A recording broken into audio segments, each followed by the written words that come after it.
አሁን ድረስ ቤተክርስቲያን ማታቀው ማህተም የሌለው ማንንም ማተሚያ ቤት ያለው ቤተክርስቲያን እንዲህ አለች እያለ ያተመ እንደመሸጥ ማለት ነው። እየሰማችሁ ነው? ያተመ እንደመላክ ማለት ነው። ያንን ለመከል ያንን ምንድነው የሚባለው አይደለ? ኮፒራይት ህትመት ነው በሉት። በቃ ይሄንን እኔ ነኝ የጻፍኩት ሌላ ሰው አይደለም የጻፈው በእጄ እኔ ነኝ የጻፍኩት ሚላቸው ለዛ ነው። ኦኬ። ስለዚህ ሁለተኛይቱ የሐዋርያው ጳውሎስ መልእክት ሐዋርያው ቅዱስ ጳውሎስ ራሱ በእጁ የጻፈው መልእክት ነው። እሺ መምርዬ መተዋል። አንዴ ላስገባ ቡርትዬ ቆይ አንቺ የኔ እናት ወድሻለሁ ቡርትዬ አንዴ ታቹኝ። እሺ የክርስቶስ እስረኛ ተማሪዎች ወዳችኋለሁ አንዴ።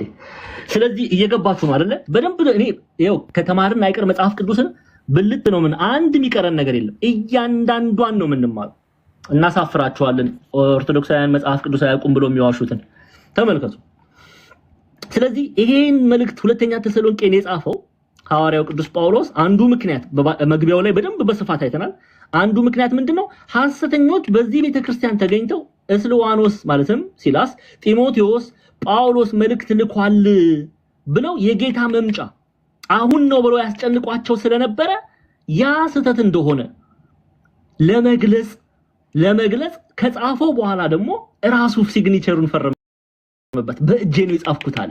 ያንን ነው ኢትዮጵያውያን ሊቃውንት የሚናገሩ። ኢትዮጵያውያን ብቻ አይደሉም፣ በእርግጥ ግብፃውያን የቤተክርስቲያን አባቶችም ይሄንን ይናገራሉ። ምስራቃውያን የቤተክርስቲያን አባቶች ማለት ነው። ለዚህ ነው ሐዋርያው ቅዱስ ጳውሎስ ተመልከቱ፣ this is the signature of St. Paul በገዛ እጄ የተጻፈ የእኔ የጳውሎስ ሰላምታ ይህ ነው ያለው። ኦኬ። ይሄን ክፍል ስንደርስበት በተለይ ምዕራፍ 3 ቁጥር 17 ላይ እናያለን ማለት ነው። ኦኬ እናያለን። እሺ አይ ቲንክ ፍቀዱልኝ ልግባ። አሁን ተምረናል። ስለዚህ መግቢያውን አንድ ሙሉ ቀን ወስደን መግቢያውን ስላየን ያለፈ ሪኮርድ ስላለ ያንን አጥኑ፣ አድምጡ። ቀጥታ ወደ ቨርስ ባይ ቨርስ ኮሜንታሪው ብንሄድ የተሻለ ይመስለኛል። ኦኬ ሰዓታችን ለመጠበቅ። እሺ እግዚአብሔር አምላክ ሚስጥሩን ይግለጥልን። እሺ ሁለተኛ የሐዋርያው ጳውሎስ መልእክት ወደ ተሰሎንቄ ሰዎች ምዕራፍ 1 ቁጥር 1 ምዕራፍ 1 ቁጥር 1 ጳውሎስና ስልዋኖስ ጢሞቴዎስም በእግዚአብሔር በአባታችን በጌታ በኢየሱስ ክርስቶስም ወደምትሆን ወደ ተሰሎንቄ ሰዎች ቤተክርስቲያን። አሁን ሲጀምር ሐዋርያው ቅዱስ ጳውሎስ ብቻ አይደለም፣ ሌሎችም ሐዋርያት ሲጀምሩ መግቢያው ላይ ልክ መጀመሪያ መልእክቱ የተጻፈላቸው እነማን እንደሆኑ ይገልጻሉ። ለየትኛው ቤተክርስቲያን መልእክቱን እንደጻፈ ሐዋርያው ቅዱስ ጳውሎስ እየገለጠ ነው። ወዴት አለ? ወደ ተሰሎንቄ ሰዎች ቤተክርስቲያን። ተሰሎንቄ መቄዶንያ፣ ሰሜናዊ ግሪክ። ሐዋርያት ሥራ ምዕራፍ 16 ከጢሮአዳ ተነስቶ ሐዋርያው ጳውሎስ የት ገብቷል? ሶሞትራቄ ክሪሚናል አይላንድ ኦፍ ክሪሚናል የምትባላት። ከዛ ወጥቶ በናፖሊ አድርጎ የእግር መንገድ አለው። የእግር መንገዱን ከጨረሰ በኋላ ፊልጵስዩስ ገብቶ ቤተክርስቲያንን ተክሏል። የመጀመሪያዋ በአውሮፓ ምድር ማና ታማኝ ልዲያ ትባላለች። ልዲያ እህቶች ክርስቲያኖች፣ ልዲያ አራያ ማድረግ ካለባችሁ እነ ልዲያን፣ እነ ፌቨንን፣ እናታችን ቅድስት ድንግል ማርያምን እነሱን ነው። የዘንድሮ ግን አስቸጋሪ ነው። እነ ቢዮንሴን ሌሎችን ነው ሰው እንትን የሚያደርገው። እውነቴን ነው።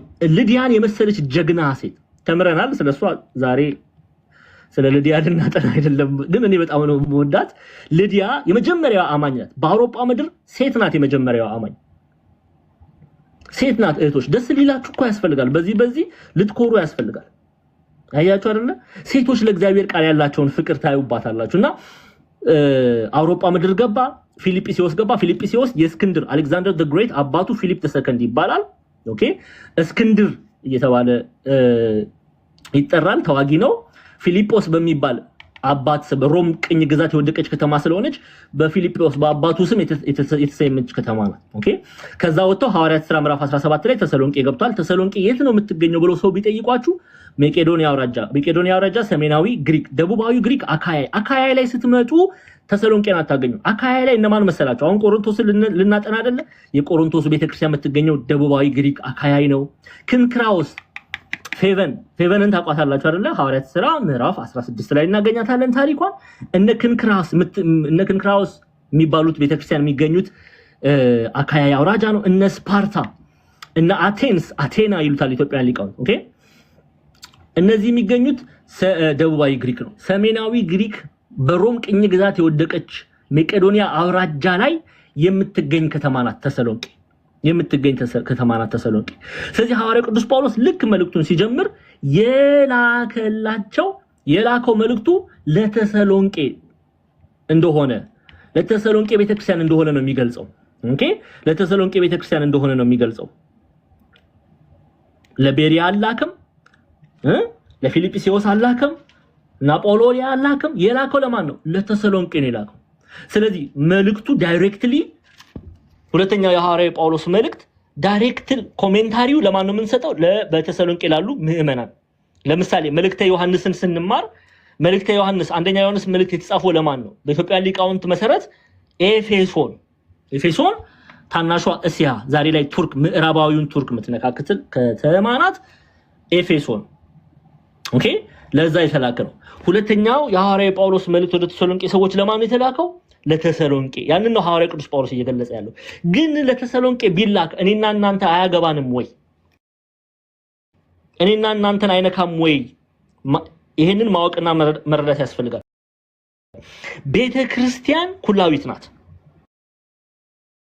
ኦኬ ዓለም አቀፋዊት ናት። ዩኒቨርሳል ናት። ኦኬ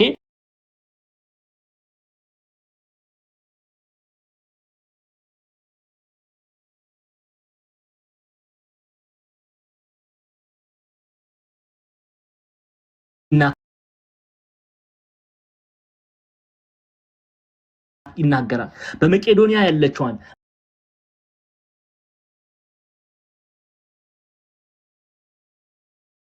በአካያ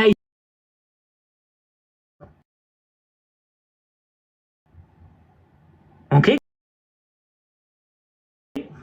በመንፈስ ቅዱስ ምሪት እኛንም የሚነካ መልእክት ነው። እኛንም የተሰሎንቄ ምዕመናን ናቸው። ወደ ተሰሎንቄ ቤተክርስቲያን ኦኬ ክርስቲያኖች ናቸው። ክርስቲያኖችን ነው የተሰሎንቄ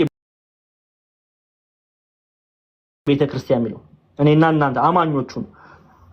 ኦኬ በጌታችን በመድኃኒታችን በኢየሱስ ክርስቶስ ያመኑት ምን ተብሎ ቤተክርስቲያን በቤተክርስቲያናችን አስተምሮ ኦርቶዶክሳዊ የሆነው ትምህርት ቤተክርስቲያን የሚለው ቃል በሶስት ነው የሚፈታው። አንደኛ ህብረቱ የክርስቲያኖች ህብረት ቤተክርስቲያን እየተባለ ይጠራል። አቅሌሲያ ለምሳሌ ይሄ ህብረት ይሄ አሁን እዚህ ያለው ህብረት ቤተክርስቲያን ተብሎ ይጠራል። ሁላችንም በጌታችን በመድኃኒታችን በአምላካችን በኢየሱስ ክርስቶስ ስለምናምን ቤተክርስቲያን ተብለን ይሄ ህብረቱ ቤተክርስቲያን ተብሎ ይጠራል።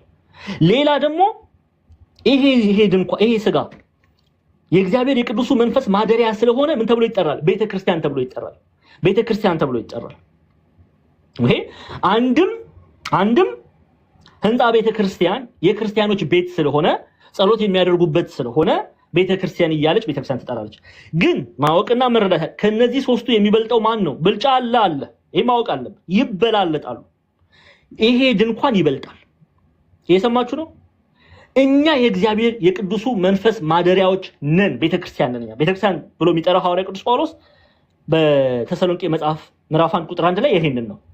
ለምሳሌ የቆሮንቶስን መጽሐፍ እንመልከት። ከሐዋርያት ሥራ በኋላ ፈርስት ኮሪንቲያንስ ተመልከቱ። ሁለት ቦታ እናያለን። አንደኛ ተሰሎንቄ ምዕራፍ 6 እንሂድ። አንደኛ ተሰሎንቄ ምዕራፍ 6 ቁጥር 19 እና 20 ይኸው። እሺ ምን እንደሚል ስሙ። ወይስ ስጋችሁ ከእግዚአብሔር የተቀበላችሁት በእናንተ የሚኖረው የመንፈስ ቅዱስ ቤተ መቅደስ እንደሆናችሁ አታውቁምን? በዋጋ ተገዝታችኋል፣ ለራሳችሁ አይደላችሁም። ስለዚህ በስጋችሁ ማንን አክብሩ አለ? እግዚአብሔርን አክብሩ። በምን ተገዝታችኋል አለ ሐዋርያው ቅዱስ ጳውሎስ? በዋጋ። ያ ዋጋ ብሎ የሚጠራው ጌታችን መድኃኒታችን ኢየሱስ ክርስቶስ በቀራንዮ ላይ የከፈለው የቤዛነቱን ስራ ነው።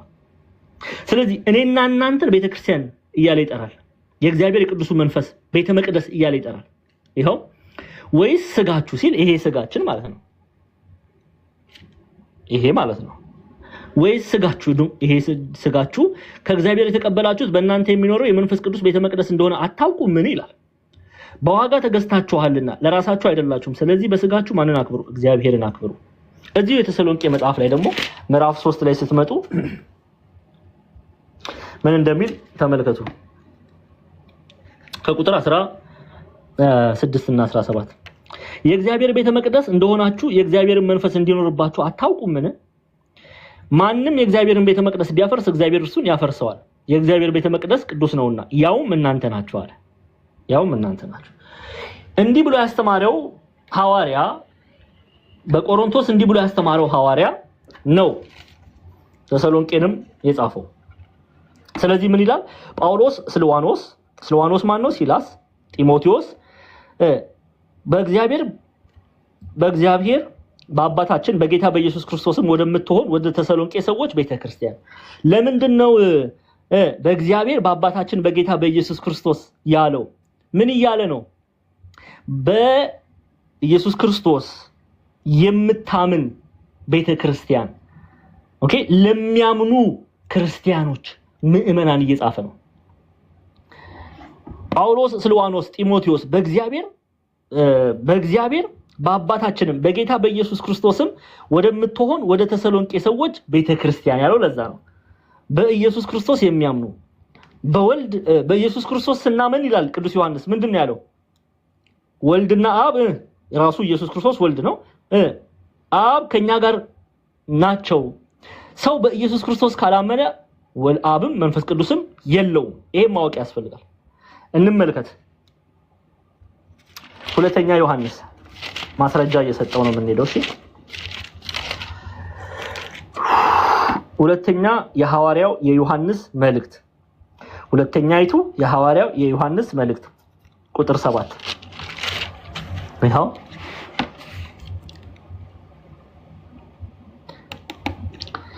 ለሚወጣ ሁሉ በክርስቶስ ትምህርት ለማይኖር ሰው አምላክ የለው። በክርስቶስ ትምህርት ለሚኖር አብና ወልድ አሉት። ማለትም በክርስቶስ ሰው በእውነት ሲያምን ከዛ በኋላ በፍቅር የሚሰራ ስራ አለ። ሐዋርያው ቅዱስ ጳውሎስ በኤፌሶን እንደተናገረው በእውነት በፍጹም ፍቅር ሰው ሲያምን ማን አለው አለ? አብ አለው። በኢየሱስ ክርስቶስ ሰው ሲያምን እግዚአብሔር አለው። በክርስቶስ የማያምን ግን እግዚአብሔር የለውም። ምን ማለት ነው? የኢየሱስ ክርስቶስን ትምህርት አንቀበልም ብሎ ሰው እግዚአብሔር አብና እግዚአብሔር መንፈስ ቅዱስ አምላኬ ነው ሊል አይችልም። የለም፣ ልንነጣጥላቸው አንችልም። በክርስቶስ ኢየሱስ የሚያምን አብና መንፈስ ቅዱስ አሉት። በክርስቶስ ኢየሱስ የማያምን አብም መንፈስ ቅዱስም ወልድ ማን ነው? ራሱ ኢየሱስ ክርስቶስ የሉትም። ምን እያለን ነው ቅዱስ ዮሐንስ? አምላክ የለውም እያለ እንዴ ዲያቆን ዛማኑኤል። እና ታዲያ በመሐመድም ያምኑ አምላክ የላቸውም? የላቸውም። ግልጽ ነው፣ የላቸው። እና ታዲያ በጣዖት የሚያመልክ አምላክ የለውም። በኢየሱስ ክርስቶስ የማያምን ህይወት የለውም። በኢየሱስ ክርስቶስ የማያምን አብንም መንፈስ ቅዱስንም ወልድንም ራሱ ኢየሱስ ክርስቶስን አያውቀውም። ስለዚህ በሁለተኛይቱ የሐዋርያው የጳውሎስ መልእክት ወደ ተሰሎንቄ ሰዎች ምዕራፍ 1 ቁጥር 1 ላይ ጳውሎስና ስልዋኖስ ጢሞቴዎስም ለምንድነው ጳውሎስ ስልዋኖስ ጢሞቴዎስ ያነሳው እናየዋለን። ጳውሎስና ስልዋኖስ ጢሞቴዎስም በእግዚአብሔር በአባታችን በጌታም በኢየሱስ ክርስቶስ ወደምትሆን ወደ ተሰሎንቄ ሰዎች ቤተክርስቲያን ሲል በእግዚአብሔር ወደምታምነው ወደ ተሰሎንቄ ቤተክርስቲያን ማለት ምዕመናን የተላከ መልእክት መሆኑን እየገለጸ ነው። ስለዚህ ይሄ መልእክት የተላከላቸው በእግዚአብሔር ያምናሉ። ይሄ መልእክት የተላከላቸው በተሰሎንቄ በሰሜናዊ ግሪክ መቄዶንያ አውራጃ ላይ የምትገኘው ከተማ ያሉ ምዕመናን ናቸው፣ ክርስቲያኖች ናቸው፣ የጌታ ደቀ መዝሙር ናቸው። ግልጽ ነው አይደለ? ለዛ ያንን ለማጠቀስ ነው ጳውሎስ ይሄንን የተናገረው። ጳውሎስ ይሄንን የተናገረው ያንን ለመናገር ነው። እሺ አንድምታ ትርጓሜያችን እንይ ደግሞ ቤተክርስቲያናችን ትምህርት እንመልከት። ተመልከቱ። እሺ ለምዕመናን ነው አይደል ያልኳችሁ? ይኸው አባቶቻችን ምን ብለው አስተማሩ? ጥንቃቄ ማድረግ ስላለብን ማለት ነው። ከኔ ከጳውሎስና ከስልዋኖስ ከጢሞቴዎስም የተላከ ክታብ ስለምን እንዲህ ያለ የሚለውን እናያለን። እሺ አይ ቲንክ ምዕራፍ አንደኛ መጽሐፍ ስናጠና ነግሬያቸዋለሁ። ለምንድነው ሐዋርያው ቅዱስ ጳውሎስ ስልዋኖስ ወይም ሲላስንና ጢሞቴዎስን ስለምን አነሳ የሚለውን ክፍል እናነሳለን። ኦኬ ከዛ በፊት ግን በእግዚአብሔር አብ በጌታችን በኢየሱስ አምነው በተሰሎንቄ ላሉ ምእመናን ትድረስ። አያችሁ ለምእመናን ትድረስ። ምእመናን ቤተክርስቲያን የሚለው እሱን ነው፣ ምእመናንን ነው። በተሰሎንቄ ያሉትን ምእመናንን ነው። ግን ምን አሉ? በእግዚአብሔር አብ በጌታችን በኢየሱስ አምነው። አያችሁ አይደለ? መልእክቱ የተጻፈላቸው በኢየሱስ ክርስቶስ የሚያምኑ በእግዚአብሔር የሚያምኑ በተሰሎንቄ ያሉ ምእመናን ናቸው። ስለዚህ ኦዲየንሱ እነዚህ ናቸው ማወቅ ያስፈልጋል። አስቀድሞ ነው ጳውሎስ መልእክቱ ለማን እንደተላከ የገለጠው። ግራ መጋባት የለማ። በቃ የተሰሎንቄ ምእመናን የተላከ ነው። ችግሩ የተነሳው በተሰሎንቄ ቤተክርስቲያን ነው። ሐሰተኞች ገብተው ጌታ ሊመጣ ነው ብለው የዋሹት በተሰሎንቄ ቤተክርስቲያን ነው። ስለዚህ ያንን ማጥናት ነበረበት ሐዋርያው። ስለዚህ ዳይሬክትሊ የተላከላቸው እነማን እንደሆኑ ገለጸላቸው። ለዛ ነው ኢትዮጵያን ሊቃውንት በእግዚአብሔር አብ በጌታችን በኢየሱስ ክርስቶስ አምነው በተሰሎንቄ ላሉ ምእመናን ክርስቲያኖች ቤተክርስቲያን ትድረስ ብለው ያስቀመጡት። ግልጽ ነው። ኦኬ አስተውላችሁ ከሆነ ማን ጎበዝ ነው የሚነግረኝ? መጀመሪያቱን ይሄ ተመሳሳይ መልእክት አገባቡ የሐዋርያው ጳውሎስ አገባብ ተመሳሳይ ነው፣ በጣም ተመሳሳይ ነው። ተመልከቱ። መጀመሪያው የሐዋርያው የጳውሎስ መልእክት ወደ ተሰሎንቄ ሰዎች ምን ብሎ ነው የጀመረው? ስሙ። ጳውሎስ ስልዋኖስ ሲላስ ማለት ነው ጢሞቴዎስን በእግዚአብሔር አብ በጌታ በኢየሱስ ክርስቶስ ወደምትሆን ወደ ተሰሎንቄ ሰዎች ቤተክርስቲያን። ይመሳሰላል አይመሳሰልም? እስቲ እንመልከተው። እኔ እኮ በጣም ነው የምፈራው አንዳንድ ጊዜ በጣም ነገር ሳበዛ ከመስኮት እንዳትወድቁ አጅሬ እንዳያበጥራችሁ በጣም ነው የምፈራውና ተረዱኝ እሺ። በደንብ እንድትረዱ ስለምፈልግ ነው። እኒዮ ጳውሎስ ስልዋኖስ ጢሞቴዎስ ሁለተኛ ላይ ነው ያለው። ጳውሎስ ስልዋኖስ ጢሞቴዎስ በእግዚአብሔር በአባታችን በጌታ በኢየሱስ ክርስቶስም ወደምትሆን ወደ ተሰሎንቄ ሰዎች ቤተክርስቲያን። ጳውሎስና ስልዋኖስ ጢሞቴዎስ በእግዚአብሔር አብ በጌታ በኢየሱስ ክርስቶስም ወደምትሆን ወደ ተሰሎንቄ ሰዎች ቤተክርስቲያን። አንድ አይነት አይደለ ነው ወይስ እኔ አይኔ ነው? ነው አይደለም? ክርስቲያኖች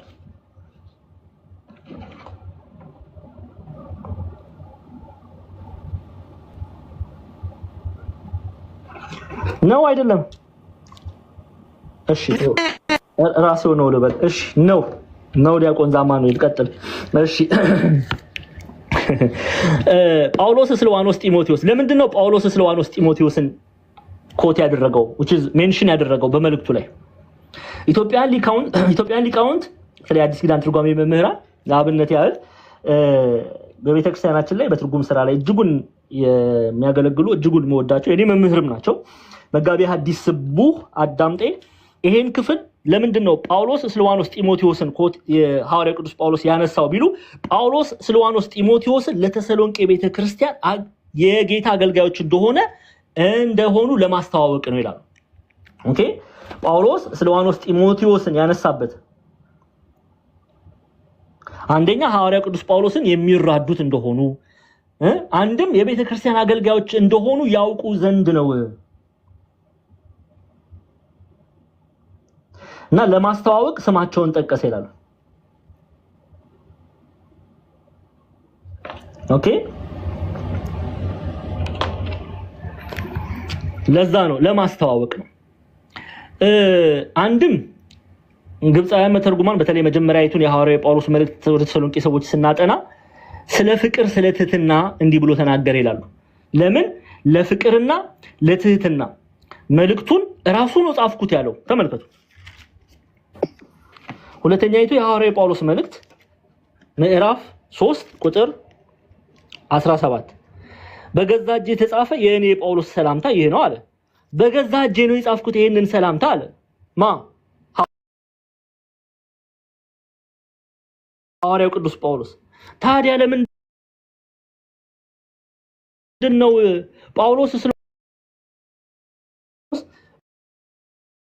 ጳውሎስ ሲላስ ስልዋኖስ ጢሞቴዎስ አንድ ናቸው? ሲላስና ስልዋኖስ።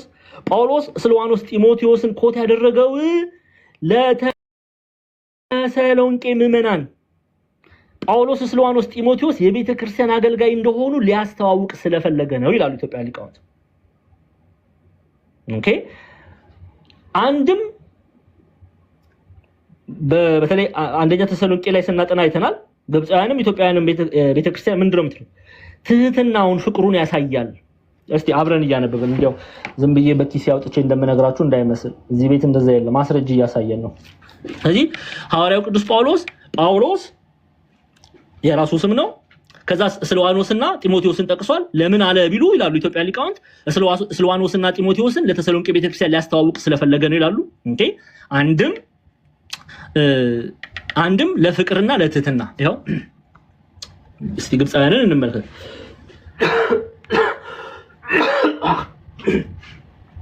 ይቅርታ እሺ፣ ይሄው አንደኛ ላሳያችሁ የትኛውን ትርጓሜ እያነበብኩ እንደሆነ።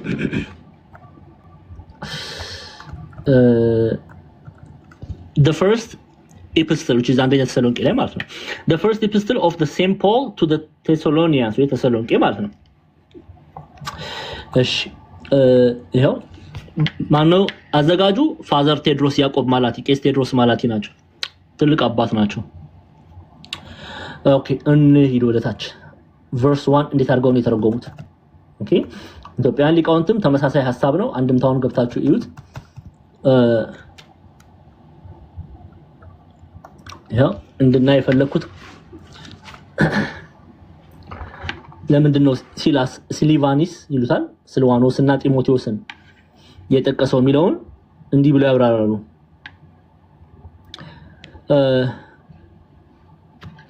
ኦኬ ከመጀመሪያው ጀምሬ ላምብላችሁ። ሴንት ፖል ራይት ሂዝ ኔም፣ ቅዱስ ጳውሎስ ስሙን ይጽፋል። ምክንያቱም መጀመሪያ ላይ ጳውሎስና ስልዋኖስ ጢሞቴዎስ ይላልና። ኦኬ ሴንት ፖል ራይትስ ሂዝ ኔም without mentioning his apostolic title, because usually when one is in trouble he does not want to be formal but with the spirit of brotherly friendship. ኦኬ ምን ይያሉ ነው? ኦኬ ከጢሞቴዎስ ስም አንዳንድ መልእክት ላይ አይታችሁ ከሆነ መልእክቱን ሲልክ በጌታችን በመድኃኒታችን በኢየሱስ ክርስቶስ ሐዋርያ ሆኖ የተሾመ ጳውሎስ ብሎ የሚገልጽበት አለ። ራሱን በሚገልጽበት ጊዜ ለምንድን ነው እንደዛ ብሎ አፖስቶሊክ ወይም ሐዋርያ ብሎ ከስሙ ፊት ያላስገባው የሚለውን እያስረዱ ነው። ሴንት ፖል ራይትስ ሂዝ ኔም ዊዛውት ሜንሽኒንግ ሂዝ አፖስቶሊክ ታይትል፣ ማለትም ሐዋርያው ቅዱስ ጳውሎስ ማለት ይችላል ወይም ሐዋርያው ጳውሎስ ማለት ይችላል ሌሎች መልእክት እንደሚጽፍ። ግን እዚህ መልእክት ላይ ጳውሎስና ብቻ ብሎ ነው የጀመረው። ይሄው እንየው። ጳውሎስና አንደኛው ጳውሎስና ሌላ አታዩም። ሐዋርያ ምናምን ብሎ አልጻፈም። ለምንድን ነው ያልጻፈው እያሉ ነው። So Saint Paul writes his name without mentioning his apostolic title because usually when one is in trouble he does not want to be formal but with the spirit of brotherly friendship he speaks. ምን ይያለ ነው? He speaks with them. የተሰሎንቄ ምዕመናን የተሰሎንቄ ቤተክርስቲያን በድንጋጤ ውስጥ ነው ያሉት፣ በመረበሽ ውስጥ ነው ያሉት። ምክንያቱም ጌታ ሊመጣ ነው ብለው ሐሰተኞች ቤተክርስቲያኗን ምን ብለዋል? አምፀዋልና። ስለዚህ ይላሉ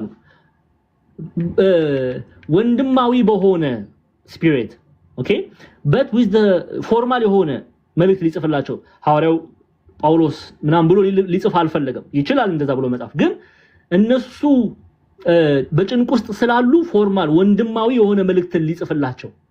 ለምሳሌ አንድ ሰው የፍቅር መልእክት ቢልክ ወይም ለጓደኛው አንድ ደብዳቤ ቢጽፍ እኔ ዶክተር ኢንጂነር ዶክተር ኢንጂነር ዛማኑኤል የተባለ አንድ ዱርዬ ነበረ ኢትዮጵያ ዛሬ ስንት ዓመት ነው? 5-6 ዓመት አስታውሳችሁ ከሆነ ኤኒዌይስ ዶክተር ከሆነ ኢንጂነር ከሆነ ፎርማል የሆነ ጓደኛዊ የፍቅር ደብዳቤ ቢጽፍ ዶክተር ኢንጂነር እከሌ ነኝ ብሎ አይጽፍም ሰው አይደለ? ነው እኮ ሐዋርያው እኮ ጳውሎስ እኮ ሐዋርያ ነው አይደለ? ሐዋርያ ነው።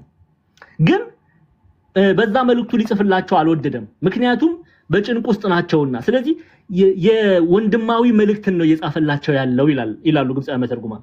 ለዛ ነው አፖስቶሊክ ወይም ሐዋርያ ብሎ ራሱን ያልጠራው። ኦኬ he does not want to be formal but with the spirit of brotherly friendship he speaks with them ይላል። ኦኬ በዚህ መንፈስ በወንድማዊ መንፈስ በጭንቀት ውስጥ ስላሉ በዛ መንፈስ ሊጽፍላቸው ወደደ ይላሉ።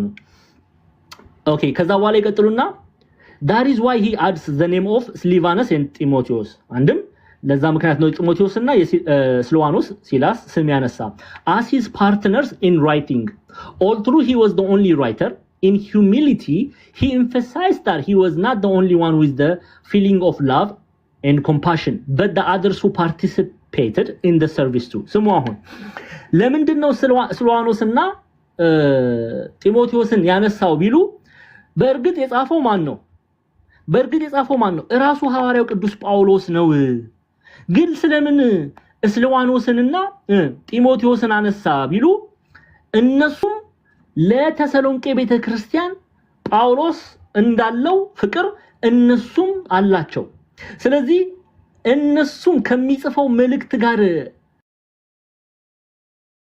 ስምምነት እንዳላቸው ፍቅራቸውን እየገለጹ እንደሆነ አካቶ ጻፈ እንጂ መልእክቱ የጻፈው ግን ማን ነው ሐዋርያው ቅዱስ ጳውሎስ ነው ይሄ ምንን ያሳያል ፍቅሩን ያሳያል ለምሳሌ ለክርስቶስ እስረኛ ተማሪዎች እኔ መልእክት ብጽፍ ዛማኑኤል ዲያቆን ስለሺ መምህር ክርስቶፎሮስ በእግዚአብሔር በጌታ በኢየሱስ ክርስቶስ ወደምትሆን ወደ ኢትዮጵያ ቤተክርስቲያን ብዬ ብጽፍ ምን እያልኩ ነው እኔ ከምልከው መልእክት ጋር ማን ይስማማል እያልኩ ነው እነሱ ጻፉ እያልኩ አይደለም ከመልእክቱ ጋር ግን ከሐሳቡ ጋር ስልዋኖስም ይስማማል ጢሞቴዎስም ይስማማል እያልኩ ነው እነሱ በእጃቸው ባይጽፉም በሐሳቡ ግን ተስማምተዋል እየሰማችሁ ነው ስለዚህ አንደኛ ሊያስተዋውቃቸው እንደሚራዱት ኦኬ አገልጋዮች ለወንጌል አገልግሎት እነሱም እንደቆሙ ሊያስተዋውቃቸው ሁለተኛ ፍቅሩን ያሳያል ይሄ መልእክት የተጻፈው with the approval of with the same feeling of ስሊቫኖስ እና ቲሞቴ ጋር ወጭም ከጢሞቴዎስ እና ከስልዋኖስ ጋር የተስማማ መልእክት እንደሆነ ለመግለጽ ነው ገብቷችኋል አይደለ ግልጽ ነው ስለዚህ ጳውሎስ ስልዋኖስ ጢሞቴዎስ ሲል ስልዋኖስና ጢሞቴዎስ የተካተቱት አንድም ኢትዮጵያ ሊቃውንት እንደሚነግሩን ወደ ተሰሎንቄ ቤተክርስቲያን ለማስተዋወቅ አንድም ደግሞ ከኢትዮጵያንም ግብፃውያንም ተርጉማን እንደሚነግሩን ለፍቅሩን ትህትናውን ያሳያል ከመልእክቱ ጋር የተስማማ ሐሳብ እንዳላቸው ለመግለጽ ነው ግልጽ ነው መምህር እሺ ልቀጥል ከዚህ በላይ በደንብ ጊዜ ውስጥ ታኮርፉኛላችሁ እንደ እንቁላል እየለመንኩ ነው የሚያያችሁ ያለሁት ምንድነው የሚባል ኢትዮጵያን ነው ተረት ነው ኢትዮጵያን ፕሮቨርብስ ምንድን ነበረ ጠፋብኝ ድሮም ጤዛነሽ እንኳን ምናምን ሆነሽ ምናምን ይባላል አላቅም እኔ አሁን ቆይ ኢትዮጵያ ስመጣ እንትን ገዛለሁ የተረትና ምሳሌ መጽሐፍ ገዛለሁ ቆይ ዲያቆን ስለሺ ይጠቁሙኛል እኔ ፈረንጆቹን ነው የምችለው ያደኩት በውጭ ዓለም ስለሆነ የኢትዮጵያዎቹን ቆይ አሁን ስለሚይዝ መደም በገዝቼ እመጣለሁ ይሄው ሰማ እንኳን ዘንቦብሽ ድሮም ጤዛነሽ አለች ወዲያው ነው የሚያስተካክል ያውቁታል እኮ ነው እንኳን ዘንቦብሽ ድሮም ጤዛነሽ ጉድ እኮ ነው እሺ እንቀጥል ቁጥር 2 ላይ ነው ያለው ቁጥር 2 ላይ እሺ ከእግዚአብሔር ከአባታችን ከጌታም ከኢየሱስ ክርስቶስ ጸጋ ሰላምም ለእናንተ ይሁን ይላል ከእግዚአብሔር ከአባታችን ከጌታ ከኢየሱስ ክርስቶስም ጸጋና ሰላም ለእናንተ ይሆናል በነገራችን ላይ እንዲህ አይነቱን ተመሳሳይ ሐሳብ ፊልጵስዩስ መልእክት ላይም ያስቀምጣል ፊልጵስዩስ ኦኬ አንድ ፊልጵስዩስን እንክፈት ፊልጵስዩስ ስንት ተከፍቱልኛላችሁ መሰላችሁ ምዕራፍ 1 እዛው ብዙ አትራቁ ከኤፌሶን በኋላ ታገኙታላችሁ ፊልጵስዩስን የሐዋርያው ጳውሎስ መልእክት ወደ ፊልጵስዩስ ሰዎች ምዕራፍ 1 ቁጥር 2 ላይ ተመልከቱ ከእግዚአብሔር ከአባታችን ከጌታም ከኢየሱስ ክርስቶስ ጸጋና ሰላም ለእናንተ ይሁን። ተመሳሳይ መልእክት ነው። ምን እያለ ነው ጳውሎስ? ኦኬ ሐዋርያው ቅዱስ ጳውሎስ ለምንድን ነው ይሄንን ሐሳብ የሚያነሳው? ኦኬ ምን እያለ ነው የሚለውን እናያለን። ኢትዮጵያ ሊቃውንት ተመሳሳይ በአንድምታ ትርጓሜ ላይ የእግዚአብሔር አብ የጌታችን የኢየሱስ ክርስቶስ ጸጋው ይደርባችሁ ይደረግላችሁ ይላል። አሁን ይሄ ጸሎት ነው፣ እየጸለየላቸው ነው ሐዋርያው ቅዱስ ጳውሎስ። ለማን? ለተሰሎንቄ ምዕመናን። የኢትዮጵያውያንም ጋር ቢልክ እንዲህ ነው የሚናገረው። ኢትዮጵያውያን የእግዚአብሔር አብ የጌታችን የኢየሱስ ክርስቶስ ጸጋው ይደርባችሁ ይደረግላችሁ። የእግዚአብሔር ጸጋ ምንድነው? ወይ በቆላሲስ መጽሐፍ ላይ መልካም በረከት ሁሉ የሚሰጠው ከየት ነው? ከሰማይ ከእግዚአብሔር ዘንድ ነው አይደለ? የእግዚአብሔር በረከት የእግዚአብሔር ጸጋ ምንድነው የተባለው? ጸጋው የተባለው ምን ማለት ነው? ኦኬ እናግደዋለን ወይ? ለምሳሌ ቆላሲስ ራሳቸው ይሄው አንደኛ ቆሮንቶስን ምዕራፍ 1 ቁጥር 3 እና ቆላሲስ ምዕራፍ 1 ቁጥር 2ን ያነሱልናል። ኦኬ እናየዋለን። ግን የእግዚአብሔር አብ የጌታችን ኢየሱስ ክርስቶስ ጸጋው ይደርባችሁ ይደረግላችሁ አለ። ጸጋ ያለው ምንድነው? ኦኬ ጌታችን መላችን ኢየሱስ ክርስቶስ በቤዛነት የከፈለውን የቤዛነት ስራ ብቻ ነው ወይ? አይደለም፣ አይደለም። መልካም የሆነ ነገር ከእግዚአብሔር የሚሰጠው ከእግዚአብሔር የሚሰጥ መልካም የሆነው በረከት ሁሉ ይደርባችሁ። ለምሳሌ አሁን ዲያቆን ዛማኑኤል እያወራ ነው፣ ድምጼን ትሰማላችሁ። ያ ጸጋ ነው፣ የእግዚአብሔር ጸጋ ነው። በራሴ ነው እንደማወራው፣ ይሄ ጸጋ ስላለኝ ነው፣ እግዚአብሔር ስለፈቀደ ነው አንደበቴን የከፈተ። ያ ጸጋ ተብሎ ይጠራል። እግዚአብሔር ስለፈቀደ ነው አይኖቼን የከፈተው። ያ ጸጋ ተብሎ ይጠራል። እግዚአብሔር ስለፈቀደ ነው እምተኛው። ያ ጸጋ ተብሎ ይጠራል። እግዚአብሔር ስለፈቀደ ነው ከእንቅልፋችን የምንነቃው የሚቀሰቅሰን። ያ ምን ተብሎ ይጠራል? ጸጋ ተብሎ ይጠራል። ማንኛውም ነገር መልካም የተባለ ጸጋ ተብሎ ይጠራል። ጤና እግዚአብሔር ጸጋ ስለሰጠን ነው በጤና ይቆመን። ሰዎች የእግዚአብሔር ጸጋ ሲበዛላቸው እንዲህ ይመላለሳሉ። ኦኬ ስለዚህ ሐዋርያው ቅዱስ ጳውሎስ ምን እያላቸው ነው? መልካም የተባለው ሁሉ የእግዚአብሔር ጸጋ ይደርባችሁ ይደረግላችሁ፣ እግዚአብሔር ያላብሳችሁ። ታዲያ ቅዱሳን ስለኛ ይጸልያሉ እንዴ? ይሄው ሐዋርያው ቅዱስ ጳውሎስ ለተሰሎንቄ ምዕመናን እየጸለየ ነው። የሚገርማችሁ ነገር ቤተክርስቲያንም ለሐዋርያት ትጸልያለች። ለምሳሌ ቆላሲስን ከማየታችን በፊት ሐዋርያት ሥራ ምዕራፍ 12ን እንየው። ምዕራፍ 12 ሐዋርያት ሥራ ምዕራፍ 12 ኦኬ ተመልከቱ ቁጥር 5 ጴጥሮስም በወይኒ ይጠበቅ ነበረ፣ ነገር ግን በቤተ ክርስቲያን ስለርሱ ወደ እግዚአብሔር ጸሎት አጥብቆ ይደረግ ነበር ይላል። ስለማን? ስለ ጴጥሮስ። ስለ ጴጥሮስ ማናት የምትጸልየው? ቤተክርስቲያን። ጳውሎስ ስለ ቤተክርስቲያን ይጸልያል፣ ቤተክርስቲያን ስለ ጴጥሮስ ትጸልያለች። ይሄ ምንን ያሳያል? ፍቅርን ያሳያል፣ አንድነትን ያሳያል፣ ህብረትን ያሳያል። ግልጽ ነው። ስለዚህ ያንን ነው የምናይበት። መልካም የሆነው በረከት እንዲያድርባቸው ይጸልያል ሐዋርያው ቅዱስ ጳውሎስ። ጸጋ የሚለውን ቃል አንገታው። ኦኬ የቤዛነቱን ስራ ብቻ አድርገናል። እግዚአብሔር የሰጠን መልካም ነገር ሁሉ ጸጋ ተብሎ ይጠራል። ይሄ መልካም የተባለው ነገር ሁሉ ይደርባችሁ እያለ ነው ሐዋርያው ቅዱስ ጳውሎስ። እስቲ ቆላሲስን እንመልከት። ለግጥ ቆላሲስና ቆሮንቶስን ማየት ያስፈልጋል። ቆላሲስ ይኸው ምዕራፍ 1 ይቅርታ ቁጥር 2 ላይም ተመሳሳይ ፊልጵስዩስ እንግዲህ በመቄዶንያ አውራጃ የምትገኝ ከተማ ናት። ሐዋርያው ቅዱስ ጳውሎስ ወደዚች ከተማ ገብቶ ሐዋርያት ሥራ ምዕራፍ 16 ላይ ቤተክርስቲያንን ተክሏል። አዲስ አይደላችሁ። ምን እንደሚል ተመልከቱ። ምዕራፍ 1 ቁጥር 2 ላይ ለነሱስ ደግሞ ምን ይላቸዋል? ከእግዚአብሔር ከአባታችን ከጌታም ከኢየሱስ ክርስቶስ ጸጋና ሰላም ለእናንተ ይሁን ይላል።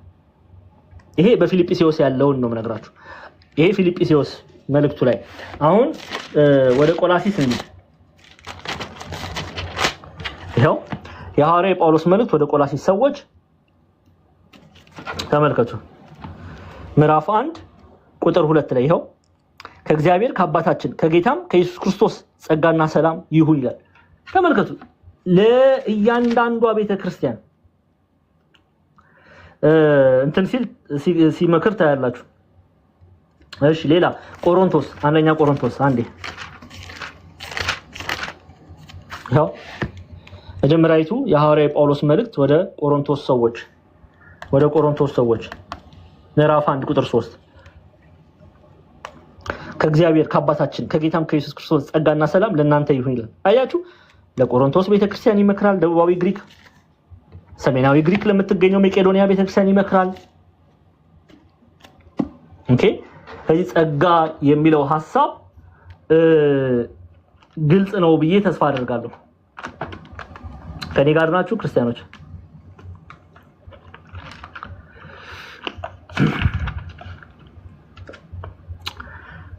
ግልጽ ነው? እንዳልፈጥንባችሁ ምልክት ስጡኝ። ግልጽ ነው። ኦኬ እሺ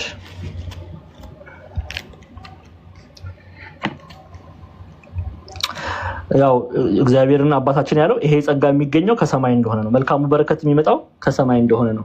የእግዚአብሔር ጸጋ የሚፈሰው ከእግዚአብሔር ዘንድ ስለሆነ ነው ይሄንን ሐሳብ የሚናገረው። ኦኬ ከእግዚአብሔር ፍቃድ ውጪ ሰው ምንም ነገር ሊያደርግ አይችልም። ኦኬ እግዚአብሔር ሲፈቅድ ነው። እነዚህ ጸጋ ምንጩ እግዚአብሔር ስለሆነ ነው። ኦኬ ምንጩ እግዚአብሔር ስለሆነ ነው።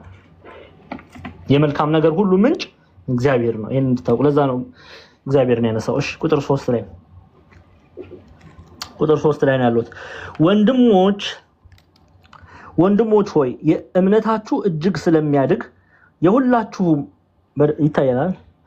ወንድሞች ሆይ ቁጥር 3 ላይ ወንድሞች ሆይ እምነታችሁ እጅግ ስለሚያድግ የሁላችሁም የእያንዳንዳችሁ ፍቅር እርስ በርሳችሁ ስለሚበዛ ሁልጊዜ ስለእናንተ እግዚአብሔርን እንደሚገባ ልናመሰግን ግድ አለብን። ስለዚህ የምትታገሱበት በደስታችሁና በመከራችሁ ሁሉ ከመጽናታችሁም ከእምነታችሁም የተነሳ በእግዚአብሔር አብያተ ክርስቲያናት ስለእናንተ ራሳችን እንመካለን ይላል። ኦኬ አሁን ወንድሞች ሆይ የሚለው ምዕመናንን ነው። በደንብ ወቁ። በተሰሎንቄ ያሉ ምዕመናንን ነው። ክርስቲያኖችን ወንድሞቼ ብሎ ጠራ። ወንድም መነሳቸው በምንድነው? እነሱ ዲያቆን ዛማኑኤል እነሱ መቄዶንያ በአህዛብ ምድር በአውሮፓ ምድር ያሉ ሐዋርያው ቅዱስ ጳውሎስ በዜግነት እንኳን እንዳንል ሐዋርያው ቅዱስ ጳውሎስ አይሁዳዊ ነው። ሮማዊና አይሁዳዊ። ኦኬ እንዴት በተሰሎንቄ ያሉትን ወንድሞች አለ ቢሉ በእርግጥ መቄዶንያ በሮም ቅኝ ግዛት የወደቀች ከተማ ናት። ሮማውያን ይገኙባታል። አንድም ግን ዋናው ወንድሞቼ ብሎ ያነሳበት ሐሳብ በእምነት በኩል ነው። በክርስቶስ ኢየሱስ ኦኬ በኩል ወንድሞቹ ናቸው። ለምን አይሁዳውያን እኮ አይደሉም፣ ግን ወንድሞቹ ናቸው። ለምንድን ነው ወንድሞቹ የሆኑት? በእምነት በኩል ለምሳሌ ሮሜ ምዕራፍ 16 እንመልከት።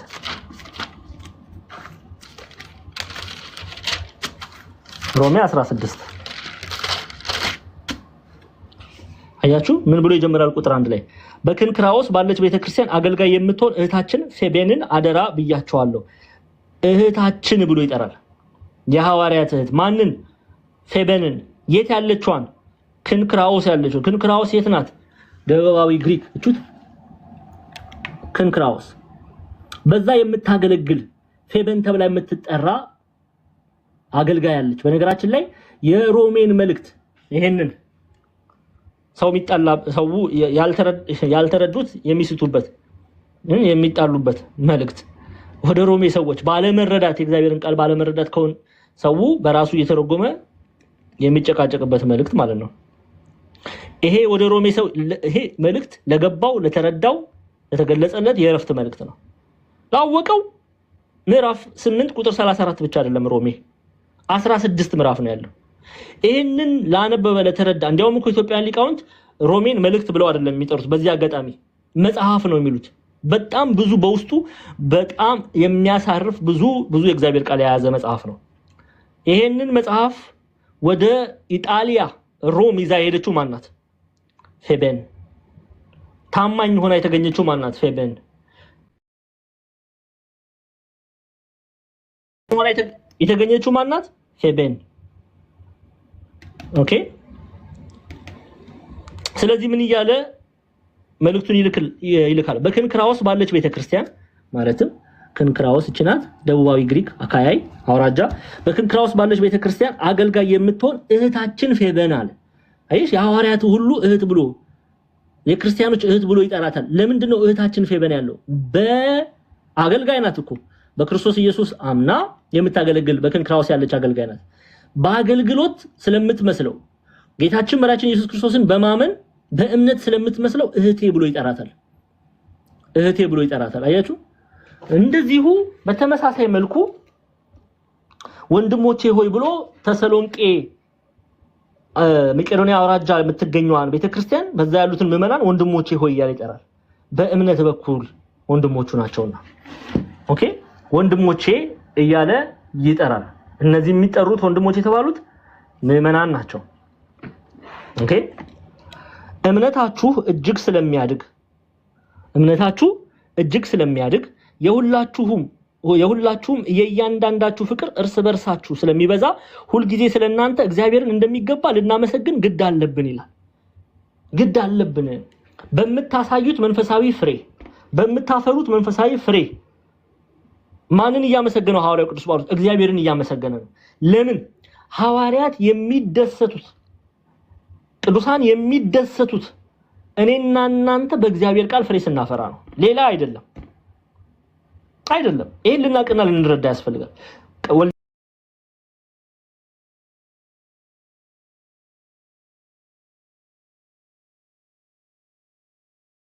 ተለይተን በኃጢአት ጎዳና ስንመላለስ ጌታችን መራችን ኢየሱስ ክርስቶስን ብንክድ በባለፈው ነግራችኋለሁ። ሁለተኛ ተሰሎንቄን ለመረዳት ብዙ አንደኛ ተሰሎንቄን እናያለን። ይሄው ምዕራፍ 3 ቁጥር 8 ተመልከቱ። እናንተ አለ ጳውሎስ በጌታ ጸንታችሁ ብትቆሙ አሁን በህይወት እንኖራለን። አያችሁ? ሐዋርያት የሚኖሩት በህይወት ምን እያለ ነው? ባታምኑት እንሞታለን እያለ ነው። እንደ መሞት ነው። እናንተ በጌታ ጸንታችሁ ባትኖሩ እንደ መሞት ነው። እኛ እንደ ሞትን ነው ምን ቆጥረው እያለ ነው። ምን ያህል እንደሚያዝኑ ተመልከቱ። ሐዋርያት ምን ያህል እንደሚያዝኑ ነው የሚያሳየው። ተመልከቱ ወልደ ዘብዴዎስ ቅዱስ ዮሐንስ ምን እንደሚል ተመልከቱ። በዮሐንስ 3 ላይ እንሂድ። ሶስተኛ የሐዋርያው ዮሐንስ መልእክት ለማን ነው? ይሄ ለጋዮስ ነው የላከለት። በደንብ አድርጋችሁ ስሙን ኦርቶዶክሳውያን፣ እንደው ልለምናችሁ ሌላ ነገር ይቅርባችሁ ስሙ።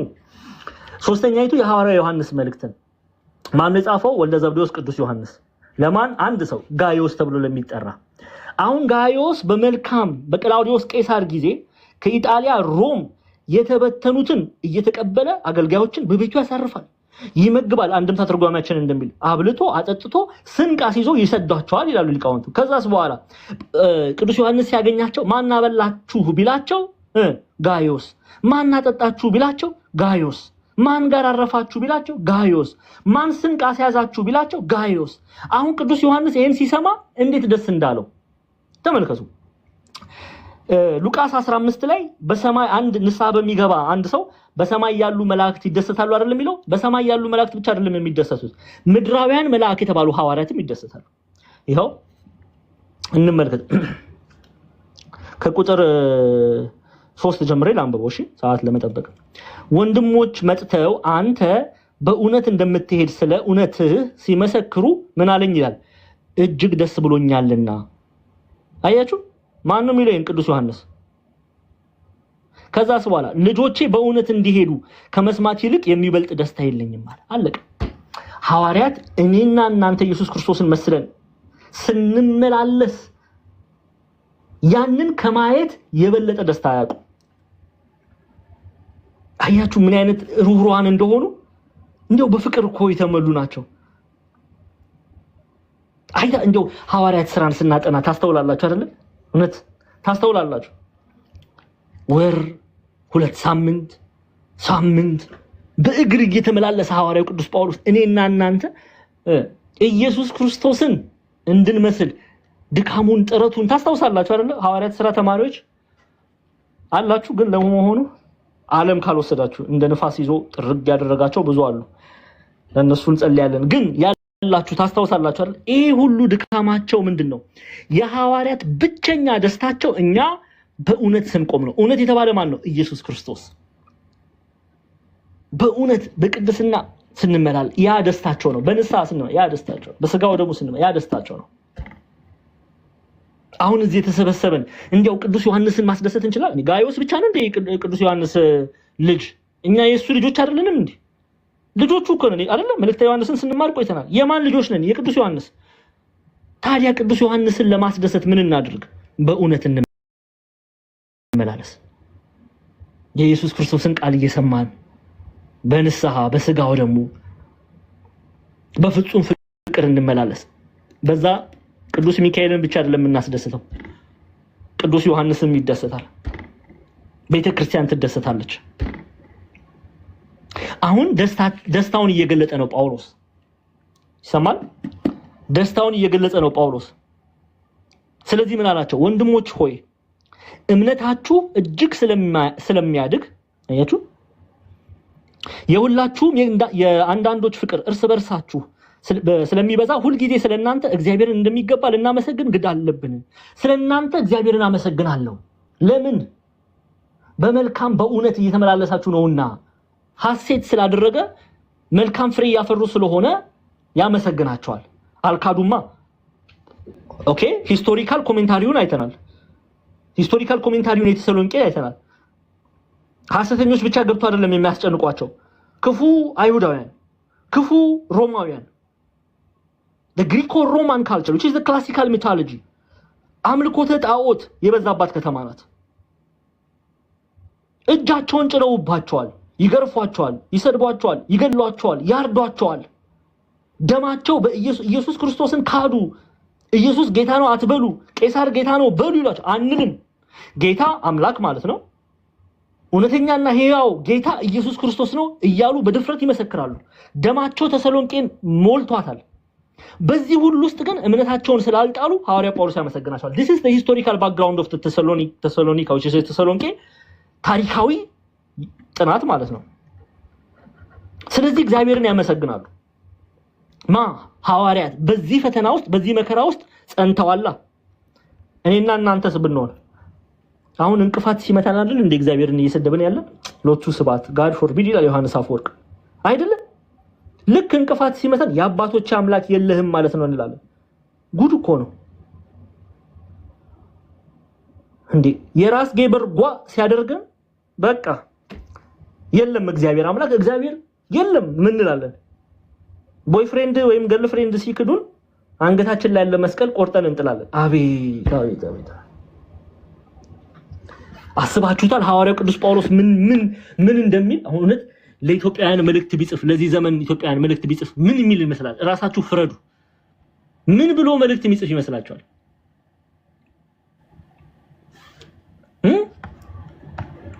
ምን ብሎ መልእክት የሚጽፍ ይመስላችኋል ክርስቲያኖች? አዎ እሺ፣ ያስገቡኝ መምህር ክርስቶፎሮስ ያስገቡኝ እያሉ ነው። እስቲ ተማሪዎች በፈቃድ እሺ፣ እግዚአብሔር ይባርካችሁ። ወዳችኋለሁ ሁላችሁ ነው።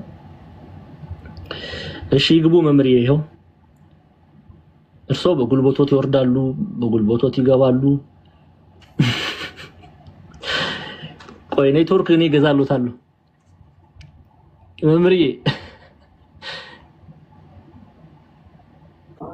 ኔትወርክ እንደዚህማ ሞልቶ እኔ ራሴ ኤክስፖርት ነው ማደርግለት ከኢትዮጵያ ወደ አሜሪካ። በጣም ይቅርታ እንግዲህ መሀል ላይ ገባን እንዴ። ቀደምም ገስት ላይ ቁጭ ብዬ እኮ ያወራው እኮ ነበር። እናንተ የለህም ግባ ትሉኛላችሁ። እኔ እኮ ገስት ላይ እንዴ ቁጭ ብዬ ያወራው ነበር። ተሰምተዋል።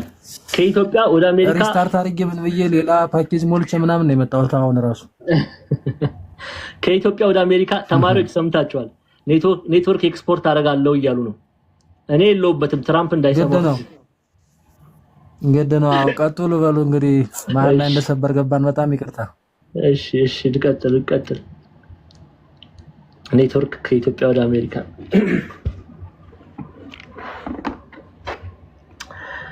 እሺ እንቀጥል እሺ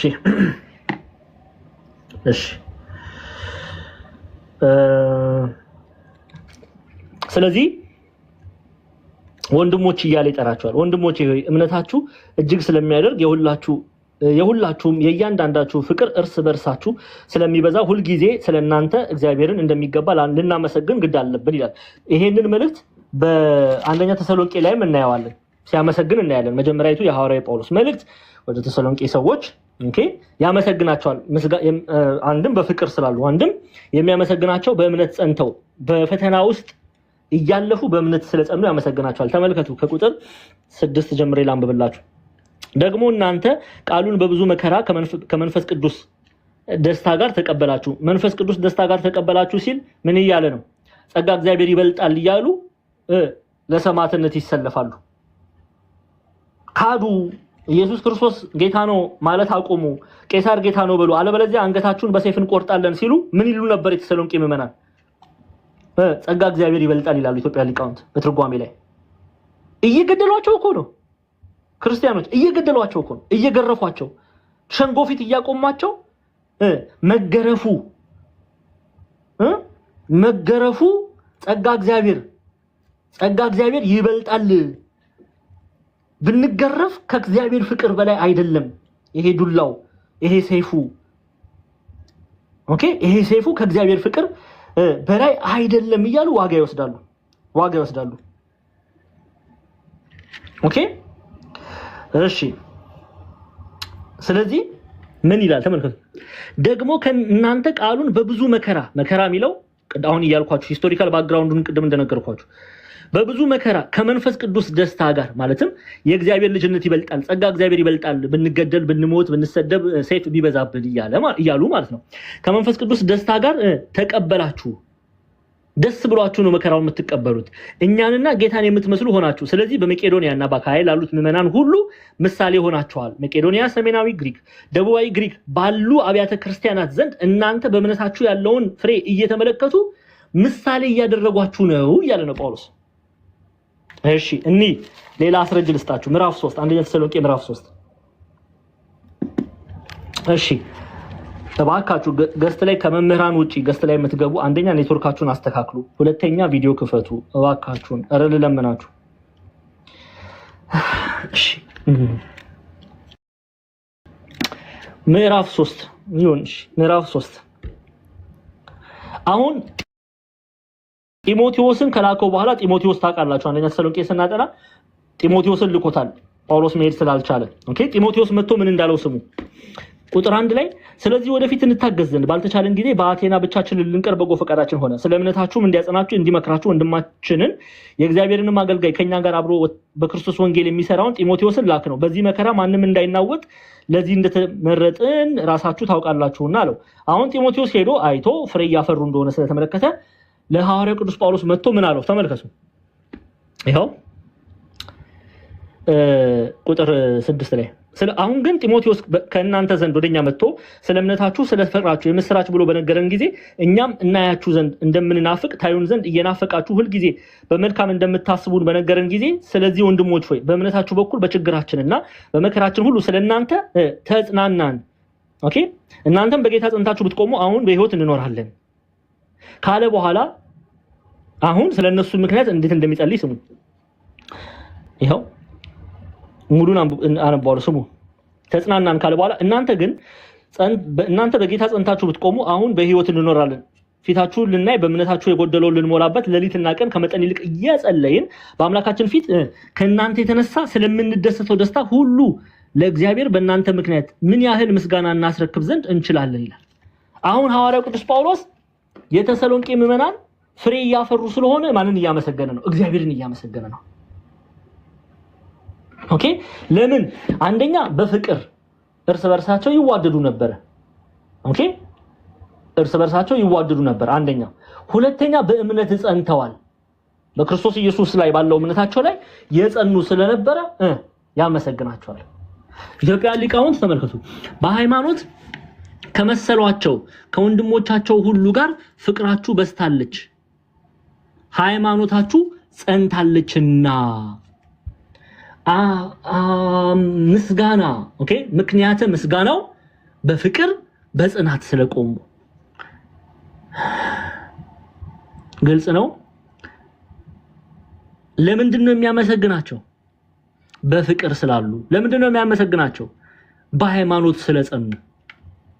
ለዚህ ወንድሞች ሆይ እምነታችሁ እጅግ ስለሚያድግ የሁላችሁም የእያንዳንዳችሁን ፍቅር እርስ በርሳችሁ ስለሚበዛ ሁል ጊዜ ስለናንተ እግዚአብሔርን እንደሚገባ ልናመሰግን ግድ አለብን። ኦኬ ግድ አለብን እያለ ሲያመሰግናቸው እንመለከታለን።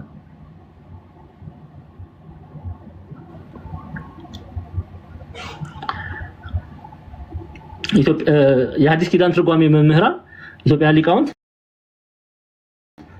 ይሄን ክፍል ምዕመናን ይላሉ በሃይማኖታቸው ሲጠነክሩ እንዲሁም እርስ በርሳቸው በፍቅር ውስጥ ሲሆኑ ደስ ይለዋልና እግዚአብሔርን ያመሰግናል። ሐዋርያው ቅዱስ ጳውሎስ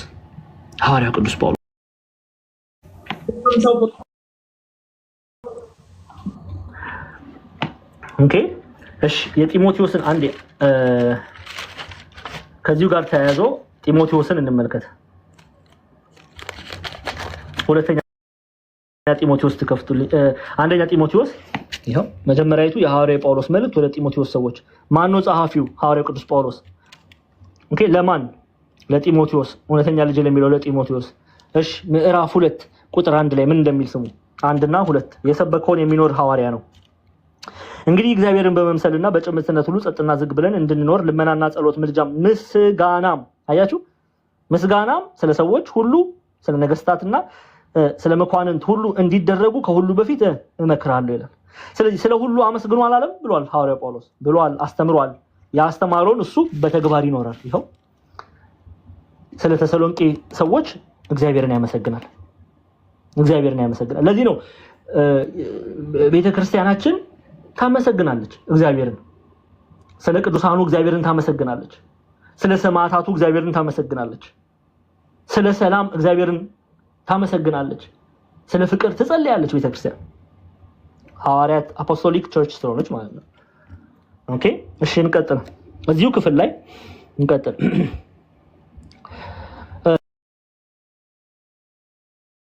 ስለናንተ እግዚአብሔርን እንደሚገባ ልናመሰግን ግድ አለብን ይላል። ይሄው እዛው ቁጥር 4 ላይ ነው ያለው። ስለዚህ በምትታገሱበት በደስታችሁና በመከራችሁ ሁሉ ከመጽናታችሁና ከእምነታችሁ የተነሳ በእግዚአብሔር አብያተ ክርስቲያናት ስለናንተ ራሳችን እንመካለን። እንመለስ ወደ ተሰሎንቄ ከተማ እንመለስ።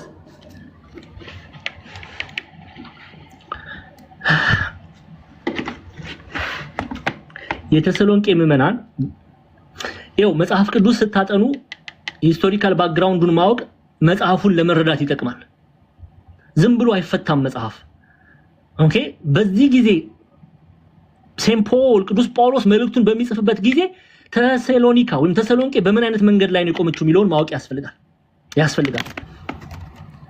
ኦኬ ሐዋርያት ሥራ ምዕራፍ 17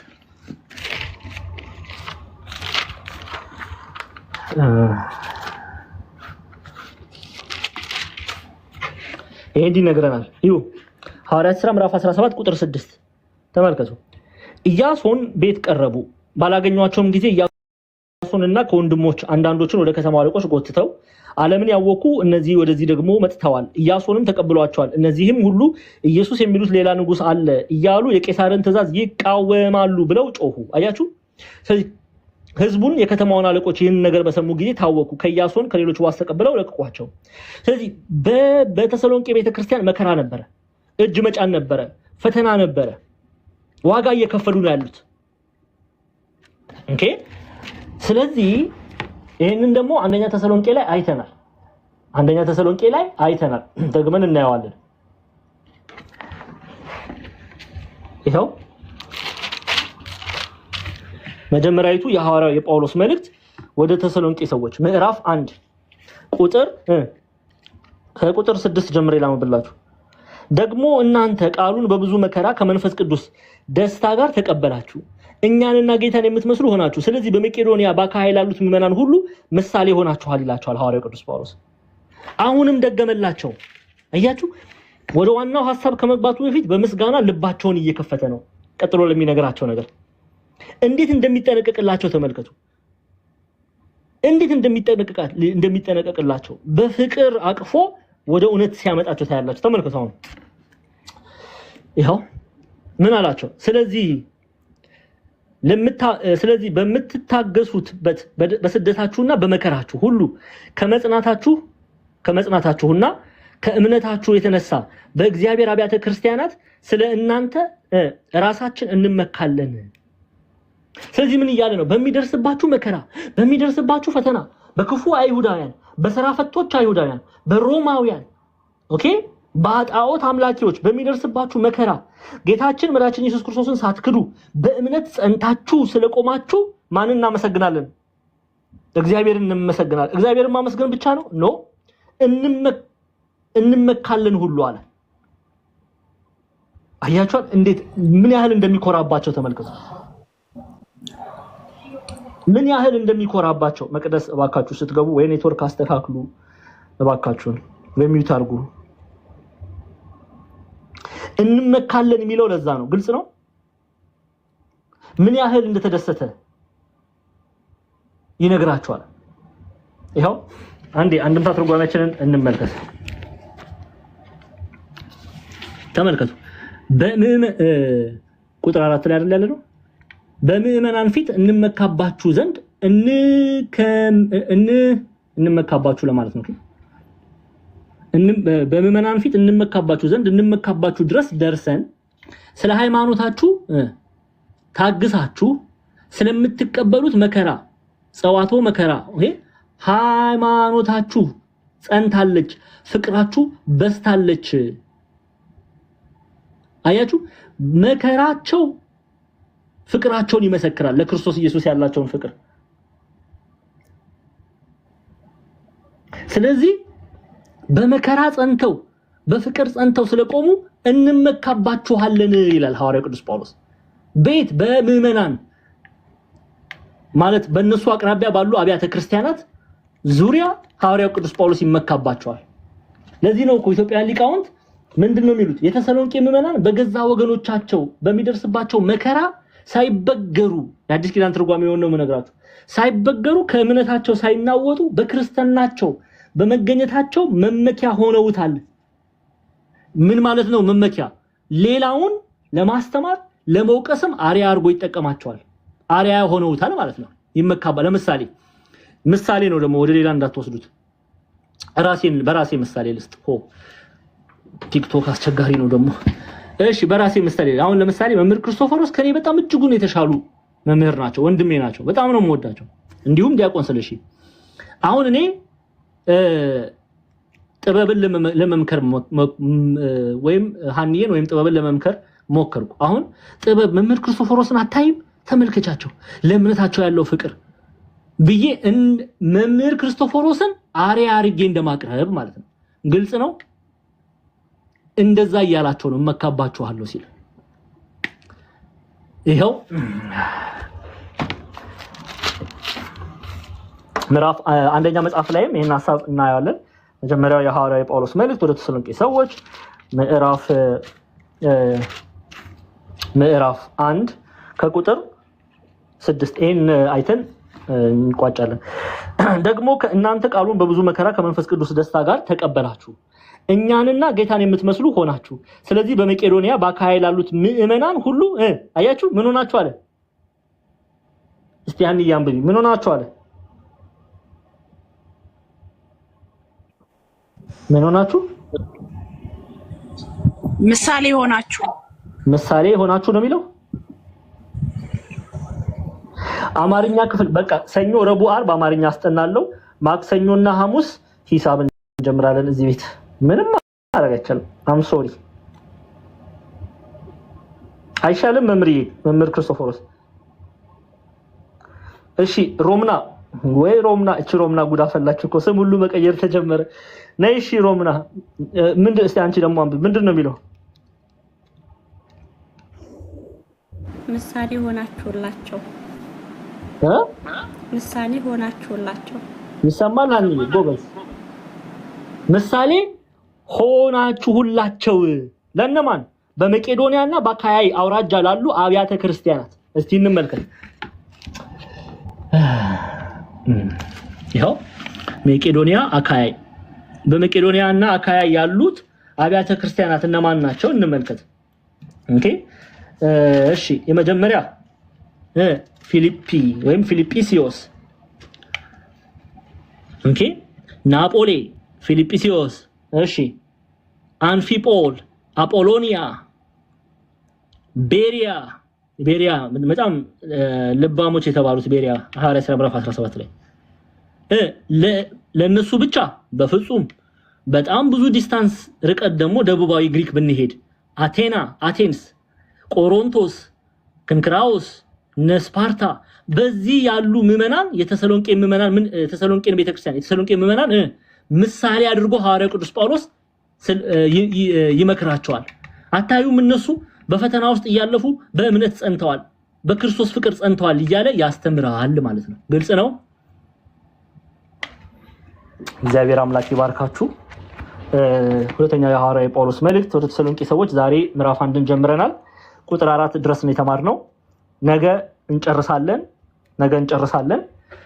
ተማሪዎች በጣም አንሷል ወደ 100 ተማሪዎች የሉም ዛሬ ኦኬ ስለዚህ እዚህ ላይ እናቁም ብዙ ልገፋ አልፈልግም እናንተ 250 ተማሪዎች አላችሁ ሁላችሁም የቀሩትን ተማሪዎች ነገ አደራ ይዛችሁ እንድትመጡ ነገ አንደኛ ተሰሎንቄ ምዕራፍ 1 እንጨርሳለን ያስተማረን የገሰጸን የቅዱሳን አባቶቻችን አምላክ ጌታችን አምላካችን አባታችን መድኃኒታችን ኢየሱስ ክርስቶስ